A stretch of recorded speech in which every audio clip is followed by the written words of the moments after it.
Hello everyone. ಈ ಒಂದು ವಿಡಿಯೋದಲ್ಲಿ ನಾವು ಕರ್ನಾಟಕದಲ್ಲಿ ಮಹಾಮಾರಿ ತರ ಸೈಲೆಂಟ್ ಆಗಿ ಸ್ಪ್ರೆಡ್ ಆಗ್ತಿರೋಂತ ಏಡ್ಸ್ ಬಗ್ಗೆ ಇನ್ ಡೀಟೇಲ್ ಆಗಿ ನೋಡ್ತಾ ಹೋಗೋಣ. ಸೊ ಅಂದ್ರೆ ಈ ಒಂದು ಏಡ್ಸ್ ಅನ್ನೋದು ಯಾವ ವೈರಸ್ ಇಂದ ಬರುತ್ತೆ, ಇದಕ್ಕೆ ಏನಾದ್ರು ಟ್ರೀಟ್ಮೆಂಟ್ ಇದೆಯಾ, ಯಾವ ತರ ಪ್ರಿವೆಂಟ್ ಮಾಡ್ಬೋದು ಅನ್ನೋದ್ರ ಬಗ್ಗೆ ಇನ್ ಡೀಟೇಲ್ ಆಗಿ ಈ ವಿಡಿಯೋದಲ್ಲಿ ನೋಡ್ತಾ ಹೋಗೋಣ. ಸೊ ರೀಸೆಂಟ್ ಆಗಿ ನಮ್ಗೆ NACO national AIDS control organisation ಕೊಟ್ಟಿರುವಂತ ವರದಿ ಪ್ರಕಾರ ಮಹಾರಾಷ್ಟ್ರದಲ್ಲೇ highest number of cases register ಆಗಿರೋದು. ಸೆಕೆಂಡ್ ಬಂದೆ ಆಂಧ್ರ ಪ್ರದೇಶ್ ಬರುತ್ತೆ. ಥರ್ಡ್ ಪ್ಲೇಸ್ ಅಲ್ಲಿ ನಮ್ ಕರ್ನಾಟಕನೇ ಇದೆ. ಅರೌಂಡ್ 3 lakh ಕೇಸಸ್ ರಿಜಿಸ್ಟರ್ ಆಗಿದೆ. ಸೊ ಹಾಗಾದ್ರೆ ಈ ಒಂದು ಏಡ್ಸ್ ಅಥವಾ HIV ಅನ್ನೋದು ಯಾವುದೇ ಏಜ್ ಗ್ರೂಪ್ ಅಲ್ಲಿ ಇರೋರ್ಗೆ ಬರ್ಬೋದು. ಬಟ್ ರೀಸೆಂಟ್ ಆಗಿ ಯೂತ್ಸ್ ಅಲ್ಲೇ ಜಾಸ್ತಿ ಸ್ಪ್ರೆಡ್ ಆಗ್ತಿರೋದನ್ನ ನಾವು ನೋಡ್ತಿದೀವಿ. ಅದ್ರಲ್ಲೂ ನಮ್ಗೆ 18 to 25 years ಏಜ್ ಗ್ರೂಪ್ ಅಲ್ಲಿ ಇರುವಂತಹ ಯೂತ್ಸ್ ಅಲ್ಲಿ ಈ ಒಂದು HIV ಏಡ್ಸ್ ಅನ್ನೋದು ಜಾಸ್ತಿ ಸ್ಪ್ರೆಡ್ ಆಗ್ತಾ ಹೋಗ್ತಿದೆ. ಹಾಗಾದ್ರೆ ಈ ಒಂದು ಏಡ್ಸ್ ಅನ್ನೋದು ಯಾವ ತರ ಬರುತ್ತೆ ಅನ್ನೋದು ನೋಡೋಣ. ಸೊ ಏಡ್ಸ್ ಅನ್ನೋದು ನಮ್ಗೆ HIV ವೈರಸ್ ಇಂದ ಬರುತ್ತೆ. HIV ವೈರಸ್ ಅಂದ್ರೆ human immuno deficiency virus. So ಈ ವೈರಸ್ ಇಂದ ಏಡ್ಸ್ ಬರುತ್ತೆ. ಈ ಒಂದು ವೈರಸ್ ನಮ್ಮ ಬಾಡಿಯ ಇಮ್ಯೂನ್ ಸಿಸ್ಟಮ್ ಮೇಲೆ ಏನ್ ಮಾಡುತ್ತೆ, ಅಟ್ಯಾಕ್ ಮಾಡುತ್ತೆ. ಸೊ ನಮ್ಮ ಬಾಡಿನ ಪ್ರೊಟೆಕ್ಟ್ ಮಾಡುವಂತ ವೈಟ್ ಬ್ಲಡ್ ಸೆಲ್ಸ್. ಸೊ ಈ ಒಂದು ಸೆಲ್ಸ್ ಮೇಲೆ ಅಟ್ಯಾಕ್ ಮಾಡುತ್ತೆ. ಅದರಲ್ಲೂ ಪರ್ಟಿಕ್ಯುಲರ್ ಆಗಿ CD4 ಸೆಲ್ಸ್ ಅಂತ ಬರುತ್ತೆ. ಇವು ಕೂಡ type of white blood cells. So ಈ ಒಂದು ಸೆಲ್ಸ್ ಮೇಲೆ ಅಟ್ಯಾಕ್ ಮಾಡುತ್ತೆ. ಅದರಿಂದ ನಮ್ಮ ಇಮ್ಯೂನ್ ಸಿಸ್ಟಮ್ ಏನಾಗುತ್ತೆ, ವೀಕ್ ಆಗ್ತಾ ಹೋಗುತ್ತೆ. ಸೊ ಇದರಿಂದ ನಮಗೆ ಈ ಒಂದು ಏಡ್ಸ್ ಅನ್ನೋದು ಬರುತ್ತೆ. ಸೊ ನೀವ್ ಅನ್ಕೊಂಡಿರ್ತೀರಾ HIV ಮತ್ತೆ ಏಡ್ಸ್ ಎರಡು ಒಂದೇ ಅಂತ ಹೇಳಿ. ಬಟ್ ಇದಕ್ಕೆ ಡಿಫ್ರೆನ್ಸ್ ಇದೆ. HIV ಅನ್ನೋದು ಜಸ್ಟ್ ವೈರಸ್, ಬಟ್ ಏಡ್ಸ್ ಅನ್ನೋದು ಫೈನಲ್ ಸ್ಟೇಜ್. ಅದನ್ನೇ ನಾವು ಏಡ್ಸ್ ಅಂತ ಹೇಳ್ತೀವಿ. ಸೊ ಇಲ್ಲಿ ನಾನು ಅವಾಗ್ಲೇ CD4 ಸೆಲ್ಸ್ ಅಂತ ಹೇಳಿದೆ. ಅಂದ್ರೆ ಇದು type of white blood cells.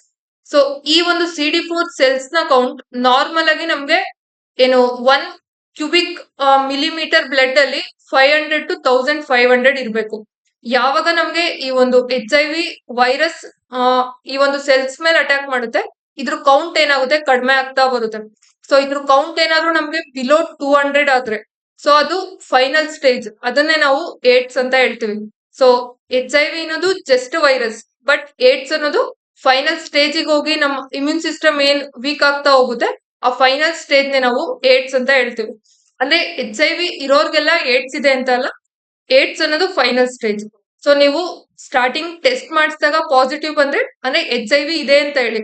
So ಅದಕ್ಕೆ ಪ್ರಾಪರ್ ಆಗಿ ಟ್ರೀಟ್ಮೆಂಟ್ ತಗೊಂಡೇನೆ ಅರ್ಲಿ ಸ್ಟೇಜಸ್ ಅಲ್ಲಿ ಇದರಿಂದ ಏನ್ ಮಾಡ್ಬೋದು ಅಂದ್ರೆ ವಾಸಿ ಆಗ್ಬೋದು. ಬಟ್ ನೀವು ಟೆಸ್ಟ್ ಮಾಡಿಸ್ಕೊಂಡಲ್ಲೇ ಹಾಗೆ ಇದ್ರೆ ಅದು ಫೈನಲ್ ಸ್ಟೇಜಿಗಾದ್ರೂ ಹೋಗಿ ಫೈನಲಿ ಡೆತ್ ಆಗೋ ಚಾನ್ಸಸ್ ಕೂಡ ಇರುತ್ತೆ.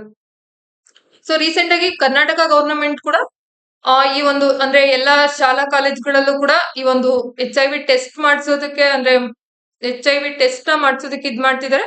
ಸೊ ಅದರಿಂದ HIV ಪಾಸಿಟಿವ್ ಬಂದಿರೋರ್ಗೆ ಪ್ರಾಪರ್ ನ ಟ್ರೀಟ್ಮೆಂಟ್ ಕೊಡ್ಸೋದು, ಅದರಿಂದ ಈ ವೈರಸ್ ಫರ್ದರ್ ಸ್ಪ್ರೆಡ್ ಆಗೋದನ್ನ ತಡೀತಿದ್ದಾರೆ.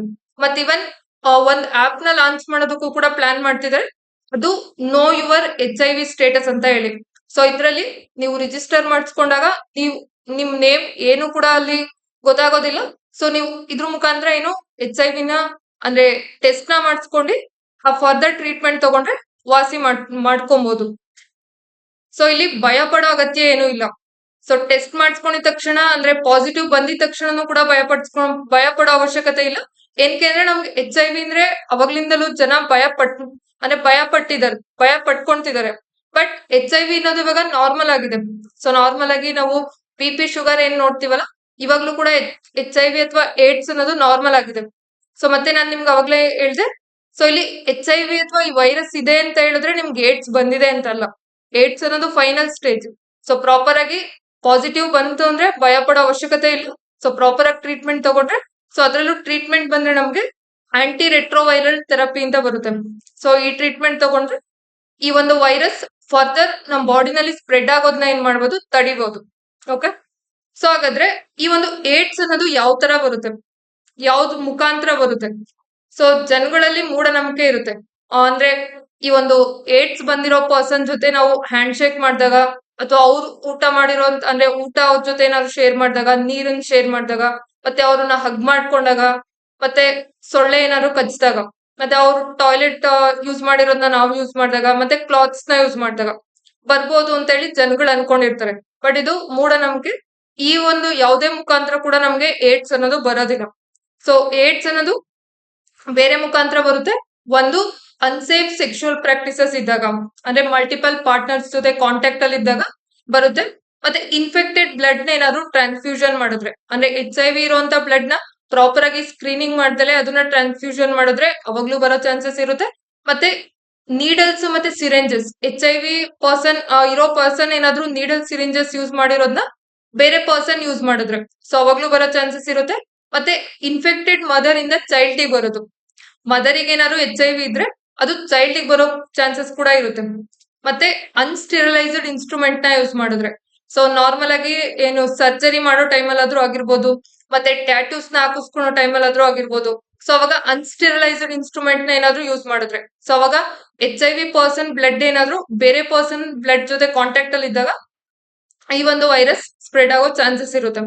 ಮತ್ತೆ ಆರ್ಗನ್ ಅಥವಾ ಟಿಶ್ಯೂ ಟ್ರಾನ್ಸ್ಪ್ಲಾಂಟೇಶನ್ ಮಾಡಿದಾಗ, ಸೊ ಆ ಟೈಮಲ್ಲೂ ಕೂಡ ಈ ಒಂದು HIV ಸ್ಪ್ರೆಡ್ ಆಗೋ ಚಾನ್ಸಸ್ ಇರುತ್ತೆ. ಹಾಗಾದ್ರೆ ಯಾವ ತರ ಇದನ್ನ ಪ್ರಿವೆಂಟ್ ಮಾಡ್ಬೋದು? ಒಂದು ಸೇಫ್ ಸೆಕ್ಷುವಲ್ ಪ್ರಾಕ್ಟೀಸಸ್, ಅಂದ್ರೆ ಕಾಂಡಮ್ ನ ಯೂಸ್ ಮಾಡ್ಬೇಕಾಗುತ್ತೆ, ಮಲ್ಟಿಪಲ್ ಪಾರ್ಟ್ನರ್ಸ್ ನ ಅವಾಯ್ಡ್ ಮಾಡ್ಬೇಕಾಗುತ್ತೆ. ಮತ್ತೆ ಈ ಒಂದು ನೀಡಲ್ಸ್ ಅಥವಾ ಸಿರಿಂಜಸ್ ಏನ್ ಯೂಸ್ ಮಾಡ್ತಾರೆ ಅದನ್ನ ಒಬ್ಬೊಬ್ರಿಗೆ ಒಂದೊಂದೇ ಯೂಸ್ ಮಾಡ್ಬೇಕು. ಸೊ ಅಂದ್ರೆ ಒಂದೇ ಸಿರಿಂಜ್ ಅಥವಾ ನೀಡಲ್ ನ ಮಲ್ಟಿಪಲ್ ಪರ್ಸನ್ ಗೆ ಯೂಸ್ ಮಾಡೋದನ್ನ ಅವಾಯ್ಡ್ ಮಾಡ್ಬೇಕು. ಮತ್ತೆ ಯಾವುದೇ ಇನ್ಸ್ಟ್ರೂಮೆಂಟ್ ನ ಸ್ಟಿರಲೈಸ್ ಮಾಡಿ ಯೂಸ್ ಮಾಡ್ಬೇಕು. ಮತ್ತೆ ಇನ್ನೊಂದು, ಬ್ಲಡ್ ನ ಟ್ರಾನ್ಸ್ಫ್ಯೂಷನ್ ಮಾಡ್ಬೇಕಾದ್ರೆ ಅದನ್ನ ಪ್ರಾಪರ್ ಸ್ಕ್ರೀನಿಂಗ್ ಮಾಡಿ HIV ಟೆಸ್ಟ್ ನ ಮಾಡಿ ಅದಾದ್ಮೇಲೆ ಬ್ಲಡ್ ನ ಏನ್ ಮಾಡ್ಬೇಕು, ಟ್ರಾನ್ಸ್ಫ್ಯೂಷನ್ ಮಾಡ್ಬೇಕು. ಮತ್ತೆ ಮದರ್ ಇಂದ ಚೈಲ್ಡ್, ಮದರಿಗೆ ಏನಾದ್ರು ಡ್ಯೂರಿಂಗ್ ಪ್ರೆಗ್ನೆನ್ಸಿ ಟೈಮ್ ಅಲ್ಲಿ HIV ಇದೆ ಅಂದ್ರೆ ಅದಕ್ಕೆ ಪ್ರಾಪರ್ ಟ್ರೀಟ್ಮೆಂಟ್ ನ ಕೊಡಿಸ್ಬೇಕು. ಅದರಿಂದ ಚೈಲ್ಡ್ ಬರೋ ಏನು ಚೈಲ್ಡ್ ಬರೋದ್ನ ತಡಿಬಹುದು. ಮತ್ತೆ ರೆಗ್ಯುಲರ್ ಆಗಿ ಟೆಸ್ಟ್ ನ ಮಾಡಿಸ್ಕೊಂತಿರ್ಬೇಕು. ಸೊ ಟೆಸ್ಟ್ ಮಾಡಿಸ್ಕೊಂಡು ಪಾಸಿಟಿವ್ ಬಂದ್ರೆ ಭಯ ಪಡೋ ಅವಶ್ಯಕತೆ ಏನೂ ಇಲ್ಲ. ಪ್ರಾಪರ್ ಆಗಿ ಟ್ರೀಟ್ಮೆಂಟ್ ತಗೊಂಡ್ರೆ ಅದರಿಂದ ನಾವು ಏನಾಗ್ಬೋದು, ಬಚಾವ್ ಆಗ್ಬೋದು. ಮತ್ತೆ ಡ್ರಗ್ಸ್ ನ ಎಲ್ಲಾನು ಅವಾಯ್ಡ್ ಮಾಡ್ಬೇಕಾಗುತ್ತೆ. ಮತ್ತೆ ಜನಗಳಲ್ಲೂ ಕೂಡ ಒಂದು ಅವೇರ್ನೆಸ್ ನ ಮೂಡಿಸ್ಬೇಕು. ಅಂದ್ರೆ HIV ಇದೆ ಅಂತ ಹೇಳಿ ಭಯ ಪಡೋ ಅವಶ್ಯಕತೆ ಏನೂ ಇಲ್ಲ. ಸೊ ಪ್ರಾಪರ್ ಆಗಿ ಟ್ರೀಟ್ಮೆಂಟ್ ತಗೊಂಡ್ರೆ ಏನಾಗುತ್ತೆ, ವಾಸಿ ಆಗುತ್ತೆ. ಮತ್ತೆ ಹೆಲ್ತಿ ಲೈಫ್ ಸ್ಟೈಲ್ ನ ಏನ್ ಮಾಡ್ಬೇಕು, ಪ್ರಾಕ್ಟೀಸ್ ಮಾಡ್ಬೇಕು. ಸೊ ಇಷ್ಟು ಈ ಒಂದು ಏಡ್ಸ್ ಬಗ್ಗೆ ನಿಮ್ಗೆ ತಿಳಿಸ್ಕೊಡೋಂತ ಒಂದು ವಿಡಿಯೋ ಆಗಿತ್ತು. ಸೊ ಇದನ್ನ ನಿಮ್ ಫ್ರೆಂಡ್ಸ್ ಗಳಲ್ಲೆಲ್ಲ ಶೇರ್ ಮಾಡಿ. ಸೊ ಯಾರು ಕೂಡ ಭಯ ಪಡೋ ಅವಶ್ಯಕತೆ ಇಲ್ಲ. ಸೊ ಪಾಸಿಟಿವ್ ಬಂದ್ರೆ ಪ್ರಾಪರ್ ಟ್ರೀಟ್ಮೆಂಟ್ ತಗೊಂಡ್ರೆ ಆರಾಮಾಗಿ ವಾಸಿ ಆಗುತ್ತೆ. ಸೊ ಈ ಒಂದು ವಿಡಿಯೋನ ನಿಮ್ ಫ್ರೆಂಡ್ಸ್ ಗಳಲ್ಲೂ ಶೇರ್ ಮಾಡಿ. ಸೊ ಅದರಿಂದ ಅವರು ಕೂಡ ಒಂದು ಅವೇರ್ನೆಸ್ ಬರುತ್ತೆ. ಸೊ ಇದೇ ತರ ಇಂಟ್ರೆಸ್ಟಿಂಗ್ ವಿಡಿಯೋಗಳಿಗೆ ನಮ್ಮ ಯೂಟ್ಯೂಬ್ ಚಾನೆಲ್ ನ ಫಾಲೋ ಮಾಡಿ. Thank you.